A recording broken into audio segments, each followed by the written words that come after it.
네, 강프로입니다. FST 봅니다. 자, FST는 최근에 지금 되게 주목받고 있는 거 있죠. AI 반도체 중에서 이 분야가 여러 가지인데요. HBM, 이쪽은 메모리 반도체 쪽이고 FST는 비메모리 쪽입니다. 자, 그래서 이 두 가지를 분류해 놓을 필요가 있습니다. 그리고 여기서 하나 더 하자면 낸드 쪽이 있어요. 낸드. 낸드는 SSD라고 불리우는데 자, 이 낸드 같은 경우에는요. 지금 관련 종목이 한양 디지텍. 그쵸? 한양 디지텍입니다. 최근에 굉장히 강세를 보이고 있죠. 근데 한양 디지텍은 일시적인 요인이라고 보시면 돼요. 물론 저도 이거를 이쪽 구간에서 매매를 하다가 여기까지 못 끌고 왔습니다. 뭐 그런 부분이 조금 아쉽지만 어쨌든 이런 부분은 거의 뭐 단기간의 움직임이라고 보시면 되고 이게 왜 그러냐면요. 이쪽 낸드 쪽은 저장 장치란 말이에요. 그러니까 데이터를 저장하고 이렇게 할 수 있는 그 저장 장치인데 이쪽은 추론하고 연관이 되어 있습니다. 자, 두 가지로 분류를 하셔야 되는데 AI 반도체 쪽은 지금 사용 영역이 두 가지예요. 학습이 있고요. 두 가지 추론이 있습니다. 자, 성능상으로 굉장히 고사양을 써야 되는 게 학습 쪽이고요. 그리고 두 번째는 추론이에요. 자, 근데 이 두 가지가 무슨 차이가 있느냐? 학습은 한 번에 빡세게 이 학습을 시켜야 돼요. 그래서 엄청나게 고사양을 요합니다. 그런데 그쵸? 추론 같은 경우에는 학습을 시키는 것만큼의 고사양을 요구하지 않아요.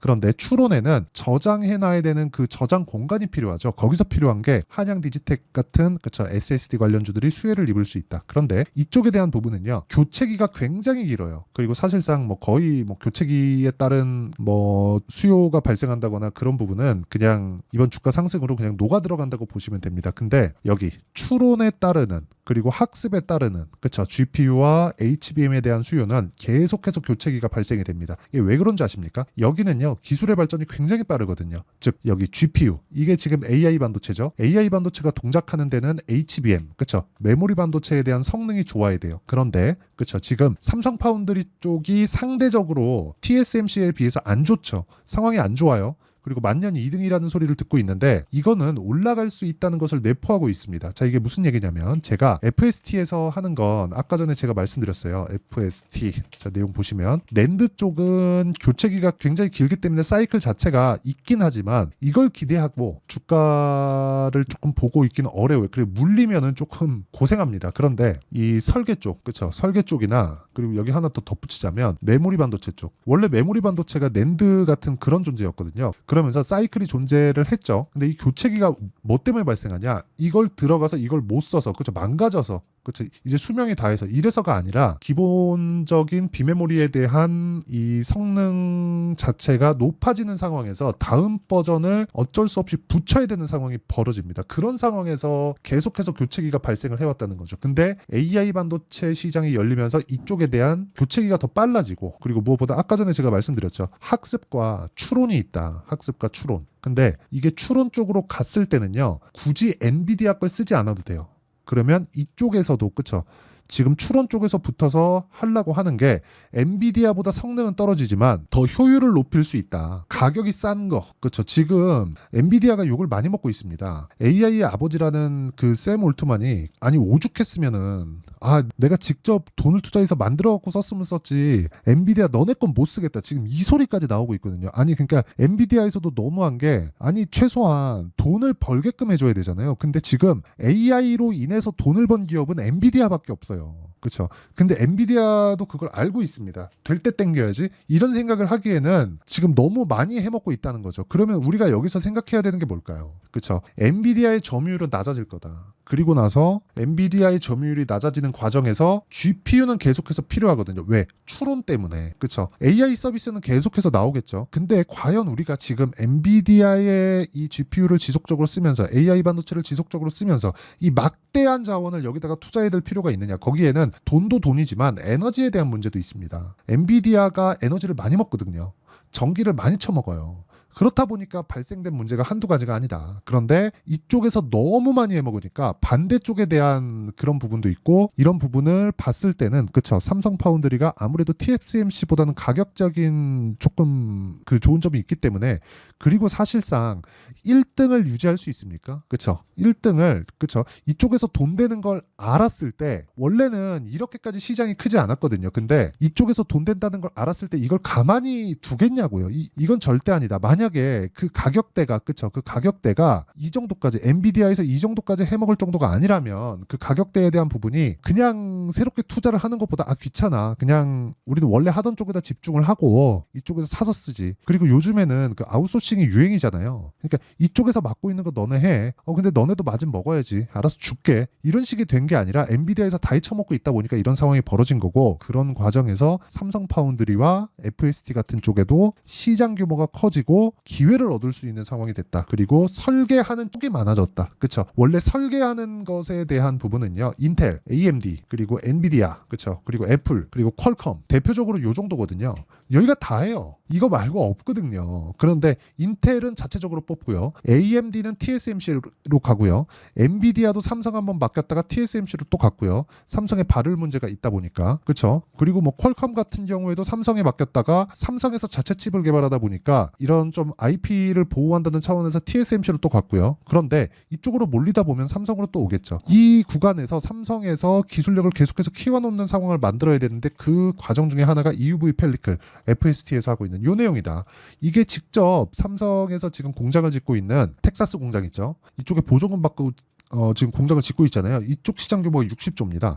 이쪽에 FST를 데려갑니다. 그 증거로 FST의 지분 구조를 보잖아요. 삼성전자에서 7%를 가지고 있습니다. 비슷한 거 보셨죠? 레인보우 로보틱스. 그래서 지금 최근에 강세를 보이는 이유가 그것 때문이에요. FST를 포함해서 국내 소부장 업체를 같이 데리고 간다. 삼성전자가. 그렇죠. 이런 상황이 지금 벌어지고 있어요.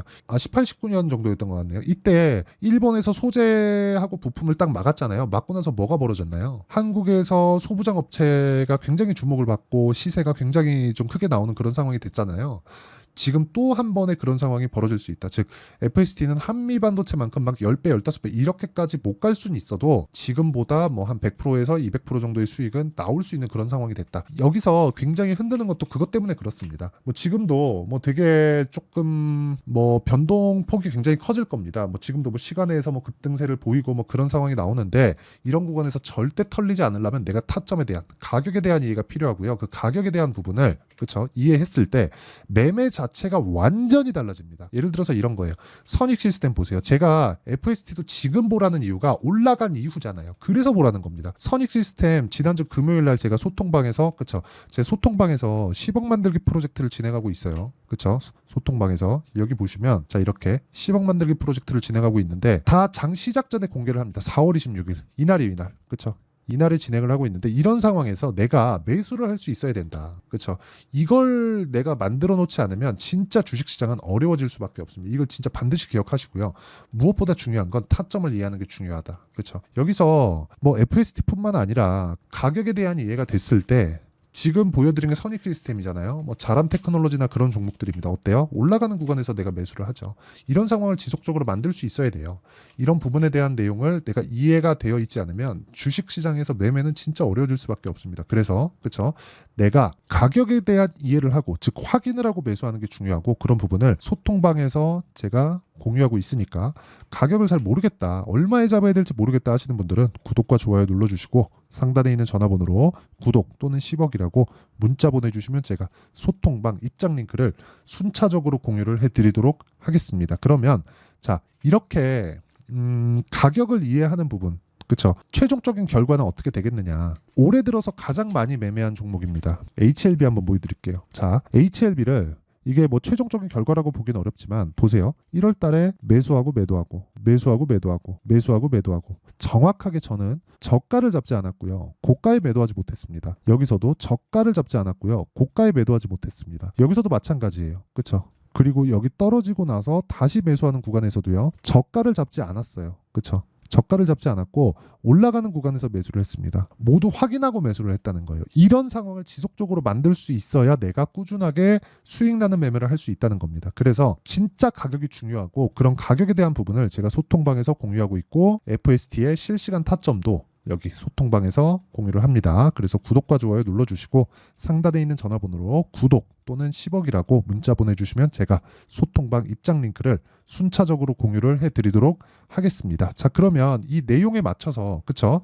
FST에 대한 내용은 지금 뭐 시간에서도 그렇고 굉장히 강한 움직임을 보일 거예요. 목요일 날에는 뭐 상한가도 갈 수 있는 그런 상황입니다. 이미 20년도에 형성해서 났었던 39,000원대의 고가를 이번 주에 확인을 했기 때문에 그런 부분에 대한 매물 소화 과정을 지나고 나서 급등세를 보일 수 있는 상황을 만들어낼 겁니다. 근데 그런 과정에서 타점을 어떻게 잡는지, 그쵸? 물론 그 결과에 대한 부분은 아까 전에 제가 말씀드렸었던 여기 소통방에서 다 공유를 합니다. 그쵸? 여기 소통방에서 공유를 하는데 그 원리가 있겠죠. 그 원리에 대한 부분은 여기 FST의 가격과 단기 보유 전략, 그리고 최근에 변동성이 너무 크니까 FST의 실시간 타점을 제가 문자로 공유를 해드리도록 할 테니까 구독과 좋아요 눌러주시고요. 상단에 있는 전화번호로 F라고 문자 보내주시면 제가 FST의 실시간 타점을 문자로 공유를 해드리고요. 단기 보유 전략을 함께 공유를 해드리도록 하겠습니다. 자, 내용 정리하면 그렇습니다. 주식시장은 미래가치를 반영하는 과정에서 가격이 먼저 뜨기 때문에 올라가는 상황에서 매수를 해야 되고, 그게 FST의 지금 상황이다. 시간에서도 막 급등락을 보이고 장중에도 급등락을 보입니다. 어저께는 하루에 막 18%, 19%까지 급등세를 보이다가 떨어졌잖아요. 그쵸? 떨어지면 장중 등락폭이 10%가 넘어요. 그런데 상승해서 끝나잖아요. 이렇게 개미를 털어가는 겁니다. 그래서 실시간 타점, 그쵸? 실시간 타점을 제가 공유해드린다고 한 거고, 여기는 구독과 좋아요 눌러주시고 상단에 있는 전화번호로 F나 FST라고 문자 보내주시면 되고요.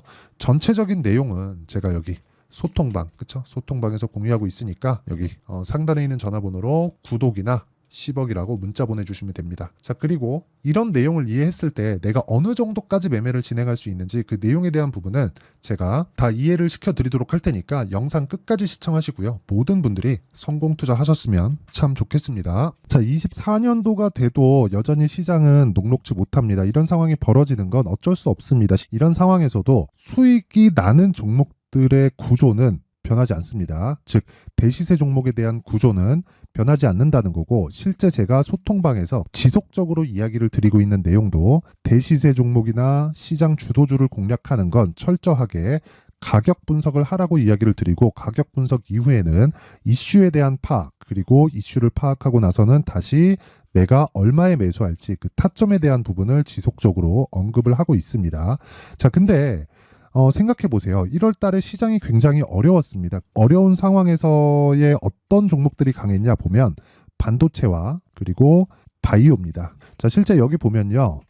HLB에 제가 실제 매매한 내용을 띄워놓고 보여드리고 있는데, 1월 22일부터 매매를 시작해서 4일 동안 31%의 수익 마감이 됐고요. 그리고 여전히 신고가 종목입니다. 자, 그리고 그 다음 어보브 반도체, 이름을 보시다시피 반도체 종목이죠. 그리고 AI 반도체는 지속적으로 강세를 보이고 있습니다. 이 종목도 신고가를 먼저 달성한 이후에 제가 21%의 단기간에 21%의 큰 수익을 내고 마감이 됐습니다. 다시 재공략을 준비하고 있고, 이런 부분은 소통방에서 다 공유를 해드립니다. 자, 그리고 그 다음 코세스. 자, 코세스 같은 종목도 당연히 그쵸, 신고가 종목이고요. 그리고 반도체 종목입니다. 이 종목도 영업일 기준에서 이틀 동안 대략 한 15%의 수익 마감이 됐습니다.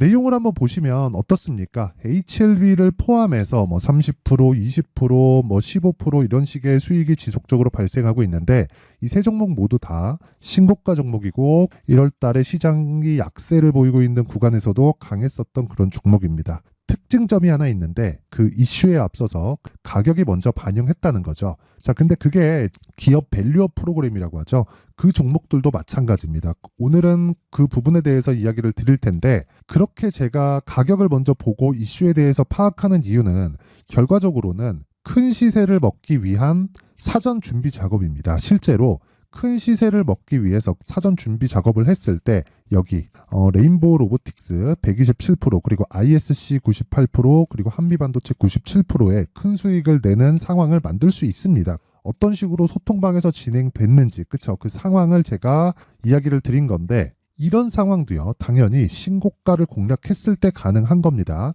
자, 그러면 이번에도 마찬가지입니다. 그쵸? 정부 주도의 코리아 디스카운트 해소 방안이 2월 달에 발표를 하고요. 그리고 2월 달에 발표된 내용을 토대로 주가가 움직이는 게 아니라 이미 움직인 내용이 있죠. 실제 이 내용은 크게 중요한 게 아니라는 겁니다.